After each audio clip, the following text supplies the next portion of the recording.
Hello, I'm Lydia Talbot. Welcome to Sanctuary. Coming up, the compelling story of the York Center Community Cooperative. The York Center Co-op was a pioneering faith-based effort from 1949 to 2007 that helped make the American dream possible for non-white residents, offering fair housing, community, and opportunity in suburban DuPage County, Illinois. Despite acts of overt racism that included a cross burning, bullet holes through windows, internal conflict, and systemic economic racism, the York Center Co-op and the white, black, Asian, and Jewish families who lived there demonstrated to themselves, their neighbors, and America what results when determined people put aside racial, religious, and class differences and work together for the common good.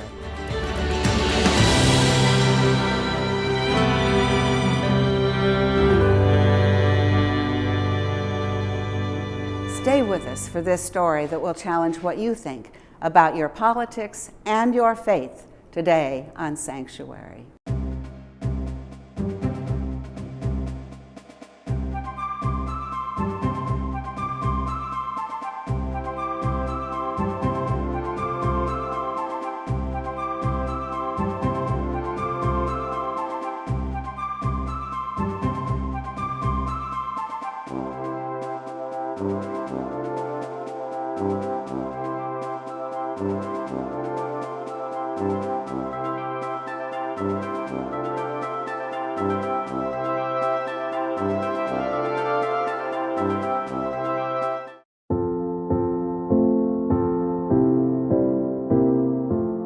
The story of the York Center Co-op begins in 1844 in the town of Rochdale, England, where a group of weavers founded the Rochdale Society of Equitable Pioneers.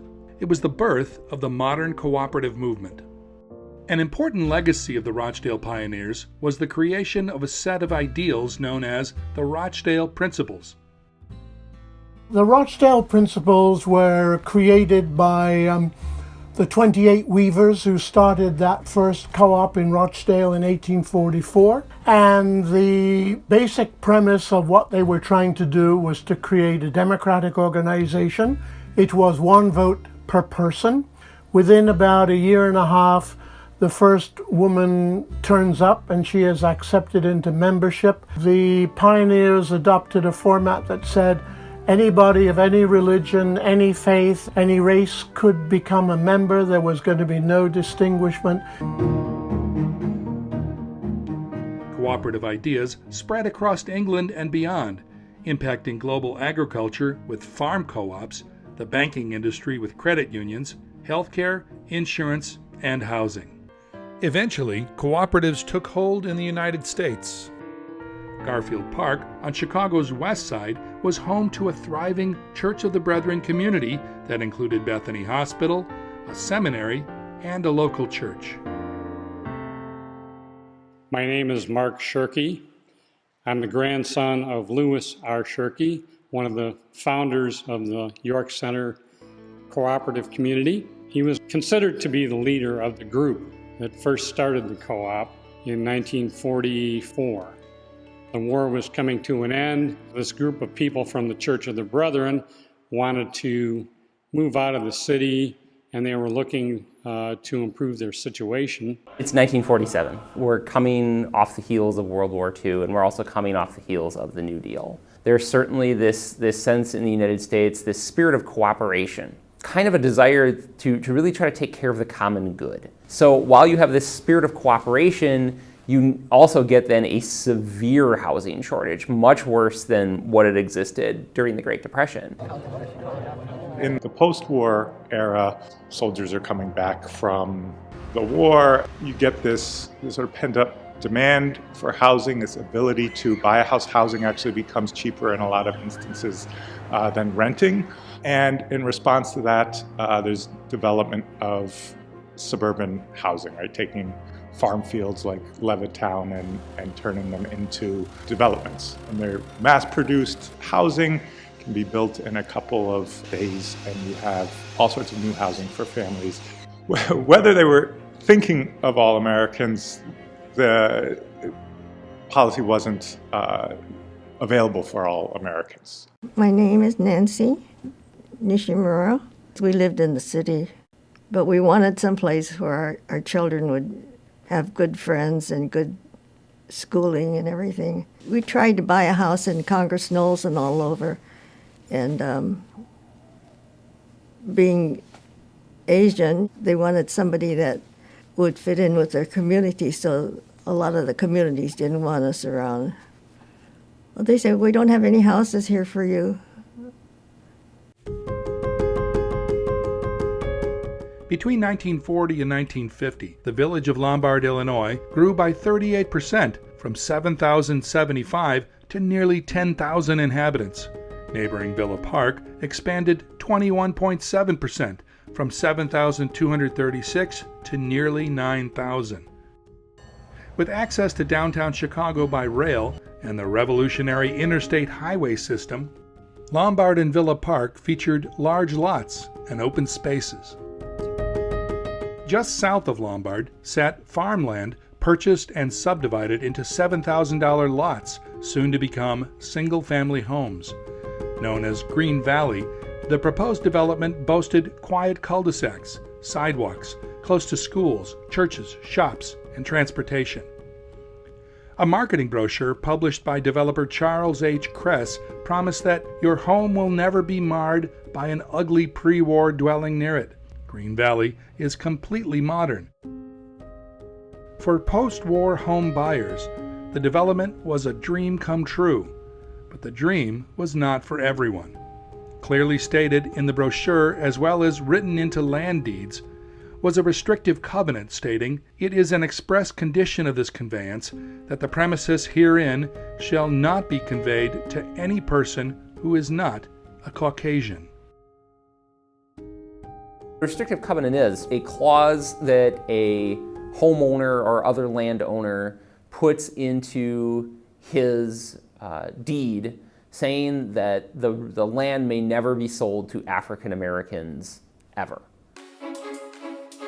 Back in Chicago, Louis Shirkey, after struggling through the Great Depression, emerged with steady employment as a mason and bricklayer. He and his bride Ina purchased 4 vacant lots 20 miles to the west in DuPage County, Illinois, at East 14th Street in what is now York Center, and began to build a home. Faithful to their church community, the Shirkeys shuttled between York Center, as they built their home, and Chicago, worshiping on Sundays at the Chicago Church of the Brethren. About this time, E.H. Eby, who had returned from his missionary activities in India, inspired by the ideas of cooperation, shared a copy of Peter Warbansi's book, Cooperative Democracy, with Shirkey and others at the church. E.H. Eby was the son of a Church of the Brethren missionary in India. He envisioned this cooperative idea that was picked up by other members, including Louis Shirkey, David Weand, Jesse Ziegler, and other Church of the Brethren members who actually moved off and founded the cooperative.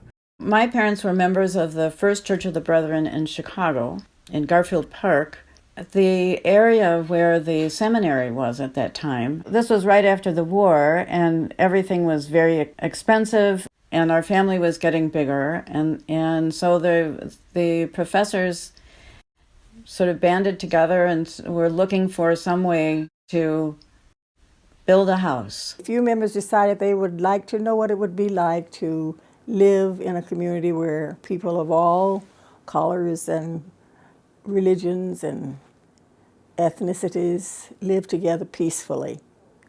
So they got together and started a community. With dual initiatives, members of the First Church of the Brethren in Chicago began to make plans for a new church plant and a new housing cooperative in York Center. Planning a housing cooperative based on Rochdale Principles sounded good in theory, but actually creating a cooperative community that was open to anyone, regardless of race or religion, when the individuals creating the cooperative were all Caucasians, proved to be far more challenging. The people who created this co-op, many of them were professors. Most of them lived in Chicago, and many of them did not have much money. They were rich in education, but not rich in money. On December 12, 1944, Louis Shirky and a group of families from the Chicago Church of the Brethren registered a charter in Washington, D.C., forming the York Center Community Cooperative. The next year, 14 families pledged $500 each for membership in the fledgling co-op and negotiated a sale price of $30,000 for the Gulterman farm. Challenging legal hurdles associated with the creation of the co-op led Louis Shirky to seek help. His search led him to an African-American attorney from the Illinois Department of Labor, Theodore Ted Robinson. Ted Robinson was a very complex, interesting, multifaceted person. He was born in Oberlin, Ohio, the third of 4 children. The epic figure in his family was his grandfather, my great-grandfather, William Fleming Robinson, who was born in slavery in 1832 in Kentucky. Ted Robinson was a lawyer in the city of Chicago. He was very involved with co-ops in the city as well. My grandfather was going to different meetings of co-ops to see how they operated, and he went to a meeting and heard Ted Robinson speak and was very impressed with him and asked him if he would advise the York Center group that was meeting at the Church of the Brethren. He agreed to do that, and even though he was an African American, and this was an all-white at that time group that was meeting, and I guess they hit it off, and he agreed with their principles and agreed to do their legal work pro bono.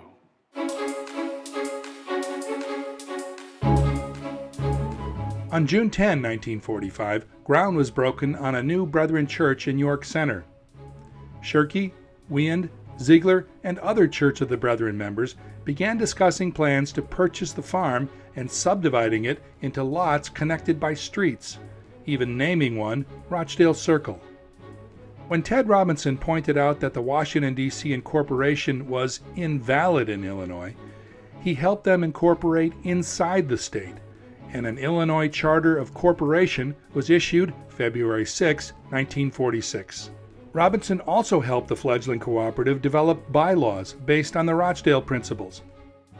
The Preamble read that the cooperative was founded to promote and develop goodwill, high moral values, wholesome cooperative activities, and healthy civic spirit so that all may enjoy the greatest liberty and freedom.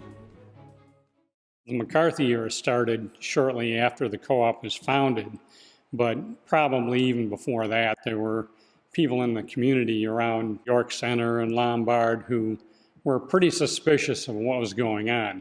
At that time, if you were pro-integration, you were probably also called, communists. A moment of truth arose with the question of open membership. According to a co-op history, the Gultermans were urged by nervous neighbors not to sell their farm to the co-op, fearing that the presence of non-whites would threaten property values. The Gultermans only agreed to sell when they were assured that the co-op was not actively seeking black membership. The race issue became front and center. Ted Robinson, although he was an attorney who had been instrumental in helping the co-op to form, was not immediately accepted as a potential resident. So even within this very progressive group, there was acrimony and dissension and disagreement about making it completely interracial. Some members had joined the cooperative for financial reasons. They argued that the co-op was young and weak and in need of additional members who might be frightened away by the presence of Negroes. Others believed strongly in racial tolerance. It was then that Ted Robinson and his wife Leah submitted an application for membership in the cooperative. They were both very idealistic. They both were very passionate about, wanting the world to be a better place for everyone. I think that being part of this community with this very idealistic set of goals and ideals, joining with this group of people who really wanted to live a better life and make life better for people around them would have been, something that absolutely would have made sense for them. Faced with the reality of a black neighbor, some members petitioned the cooperative board to reject Negro membership. A vote by secret ballot followed, with 11 members voting to allow Negro membership and 9 against. When Ted Robinson learned of the split decision, he withdrew his application for membership, stating that the growth of the co-op was more important than his personal convenience. He also urged the co-op members to work together for their mutual benefit and said that he would not permit his action to interfere with this goal. He wrote them a letter in which he said he was withdrawing the application for our family and that he wanted it understood that the reason for his doing this was so that the group could genuinely decide what kind of community they wanted. I think he must have been totally aware of the bad consequences that would happen if this group voted on the basis of, yes, we want Ted Robinson in our community, and then they found that they were not really ready to implement that principle on a wider basis and admit more people. That would have been just a disaster for the community, for my parents, for everyone concerned. So I think my father was very practical, and he saw that this just wouldn't work. Finally, on March 19, 1947, the board re-examined the racial question and, after thorough discussion, issued a cordial invitation for the Robinsons to become members and accepted their application by unanimous vote. Some families withdrew from the co-op, but more stayed and soon were joined by new families who supported the idea of open membership. After setting its own house in order with a welcoming policy of open membership and diversity, the York Center Co-op began to grow as families with like-minded attitudes sought membership, joined the co-op, and either built new homes with the help of their neighbors or purchased existing homes once occupied by members who had moved on. Reaction to the new co-op from neighbors in surrounding communities ranged from curiosity to distrust to open hostility. Opposition began immediately and lasted through the early 1960s. On a stormy night, December 14, 1948, members of the co-op met with surrounding residents in a one-room schoolhouse near Roosevelt and Myers Road. A handwritten cardboard sign tacked to a nearby telephone pole read, "Nigger Lovers." The room was in an uproar, with dozens of people shouting, "Throw them out," while co-op members and friends shouted, "Keep them." Members of the local school board even threatened to withdraw from the tiny York Center School District and join neighboring Villa Park, leaving the co-op children isolated in their own segregated district. The hostility continued for more than a decade, with the Lombard Spectator documenting racist anonymous phone calls, swastikas smeared on vehicles, mailboxes blown up, and other damage to property. So there was a sense that there were people who didn't fully share our values, who weren't necessarily safe, who might hurt us. To the degree there was an us and them, the us were the people who cared of many races, who would live together in a harmonious way, and the them were the haters, the man, the conservatism of the system as a whole.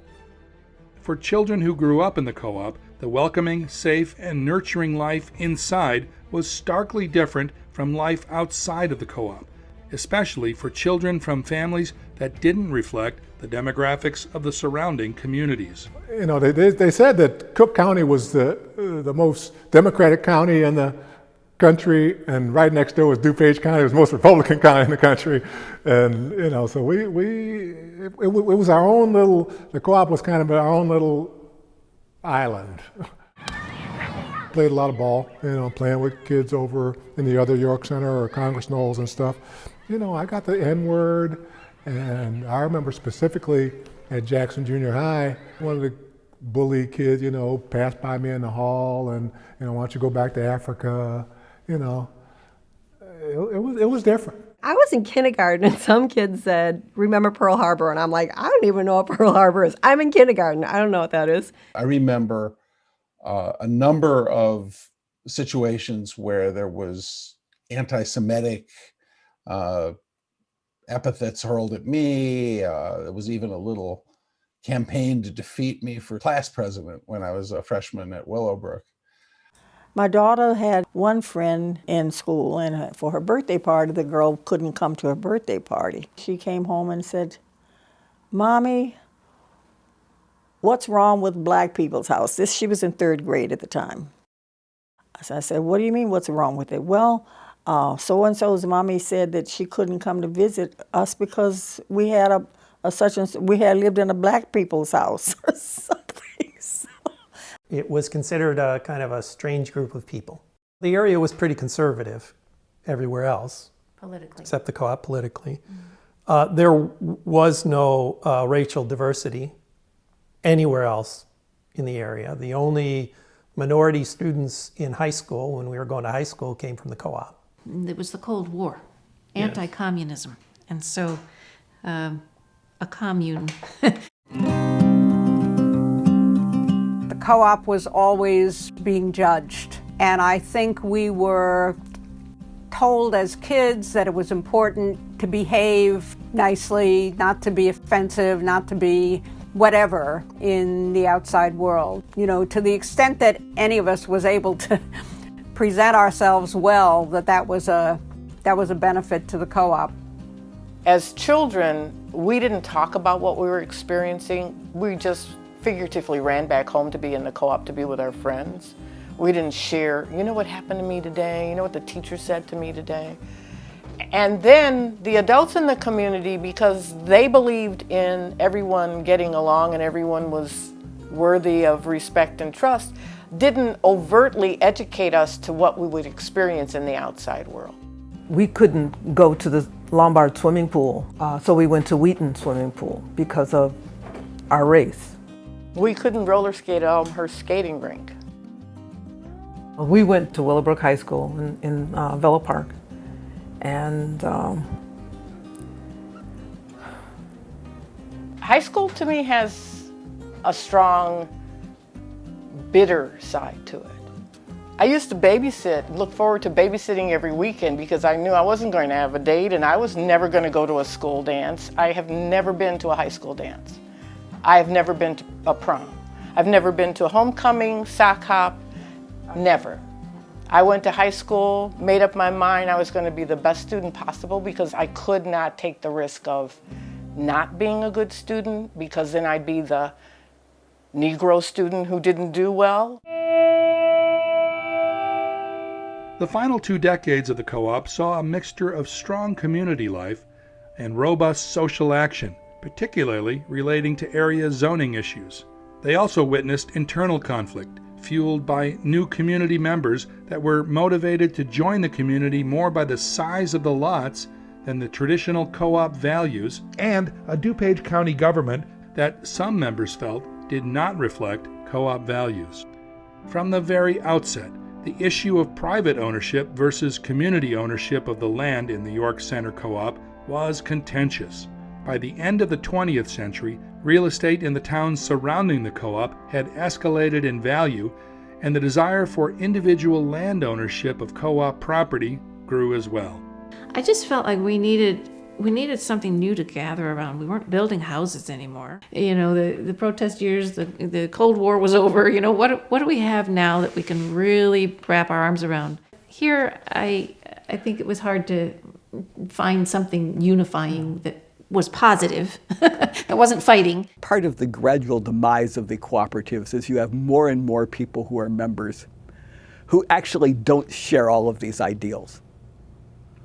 And you also have people who frankly want to make a quick buck. Following a series of bitter internal legal battles, the co-op saw the beginning of the end in 1998, when a group of dissidents were eventually successful in bringing the co-op to dissolution. as local banks made it increasingly difficult for the co-op to secure mortgage loans.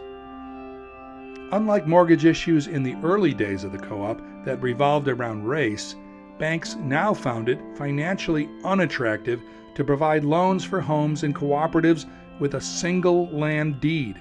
There was more profit to be made in individual mortgages. In the end, individual deeds were distributed to every co-op member, and the York Center Community Cooperative, Inc. was dissolved in 2007, with final closing of the books several years later.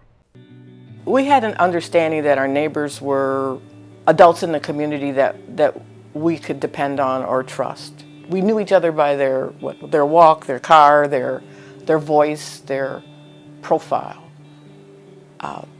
That's a sense of community, that safety, that understanding.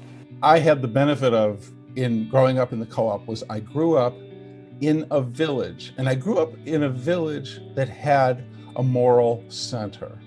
These adults who mentored me as I grew up were people who were inspired by something that transcended themselves.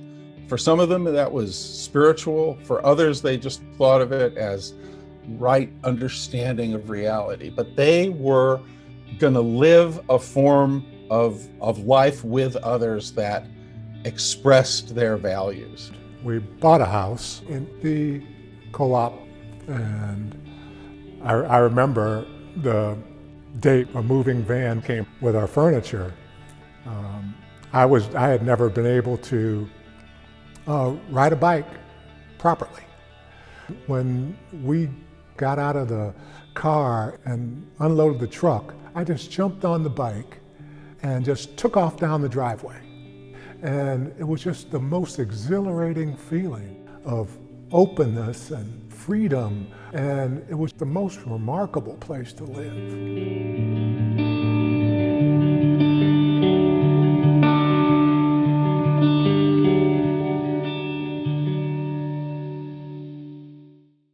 We're glad you've been with us for this special edition of Sanctuary. Your thoughts and reactions to issues and ideas at the intersection of life and faith are important to us, and we want to hear from you. Email us at gcbm@ameritech.net, visit our website at gcbm.org, and write to us at Sanctuary, in care of the Greater Chicago Broadcast Ministries, 77 West Washington Street, 2nd floor, Chicago 60602. That's Sanctuary, the Greater Chicago Broadcast Ministries, 77 West Washington Street, 2nd floor, Chicago 60602. I'm Lydia Talbot. Thanks for keeping faith with us today on Sanctuary. May peace be with you.